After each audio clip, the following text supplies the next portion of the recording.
देख रहे हो आप इंडसइंड बैंक के, मान के चलूं आज एक्सीडेंट ऑफ द डे। आज एक्सीडेंट ऑफ द डे होगा। उससे पहले मैं लेकिन एक चीज़ क्लियर करना चाहता हूँ आशीष, क्योंकि ये ना ये बहुत लोगों को मौका मिलता है थोड़ा क्यूटनेस दिखाने का।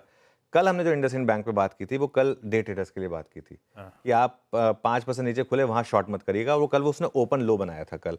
तो कल अगर आपने शॉर्ट किया तो कल आप इंट्राडे में तो एक बार के लिए 913 तक चले गए थे। तो वो बात कल की थी। बाकी किसको पता था कि इस तरीके का एक और इतना अपडेट बड़ा आएगा नेगेटिव शाम आ जाएगा, अपडेट आ जाएगा शाम को, ठीक है। हुआ क्या है पहले तो ये बताते हैं। ये आज का एक्सीडेंट ऑफ द डे होगा, क्लियरली आज का एक्सीडेंट ऑफ द डे होगा।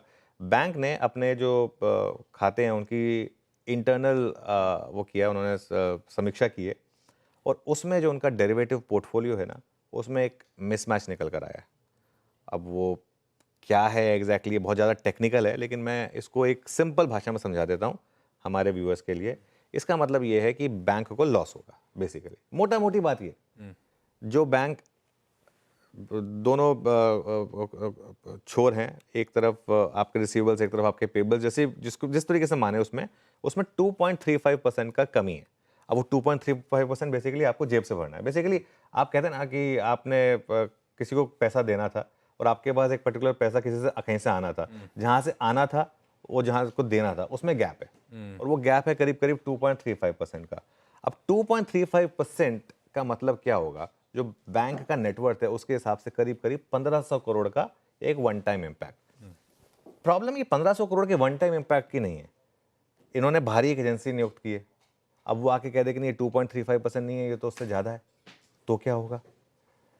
अब बैंक भले ही कह रहा हो कि हमारे पास इनफ कैपिटल एडिक्वेसी है जो इस बार के एक वन टाइम इम्पैक्ट को हम सह लेंगे, लेकिन मुझे जो रिस्क लग रहा है, मुझे ये रिस्क लग रहा है कि प्रॉफिट पे एक बार वन टाइम इम्पैक्ट होगा, साख पे बहुत बड़ा इम्पैक्ट होगा, आपकी क्रेडिबिलिटी पे बहुत बड़ा इम्पैक्ट होगा, डी रेटिंग होगी स्टॉक की।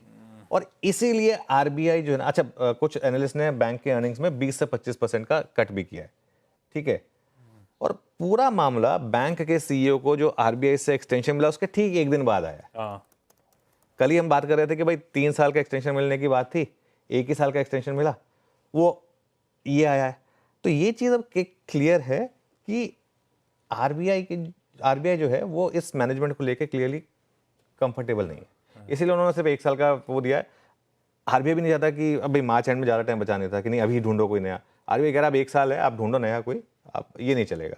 आज इसमें बड़ा एक्सीडेंट होगा, ये मेरे ख्याल से आपको याद होगा कोविड के टाइम पे भी एक बहुत बड़ा इसमें एक्सीडेंट हुआ था। मैं ये नहीं कह रहा कि वहाँ तक जाएगा, लेकिन आज इसमें बड़ा एक्सीडेंट होगा, इसमें कोई डाउट नहीं है। उस एक्सीडेंट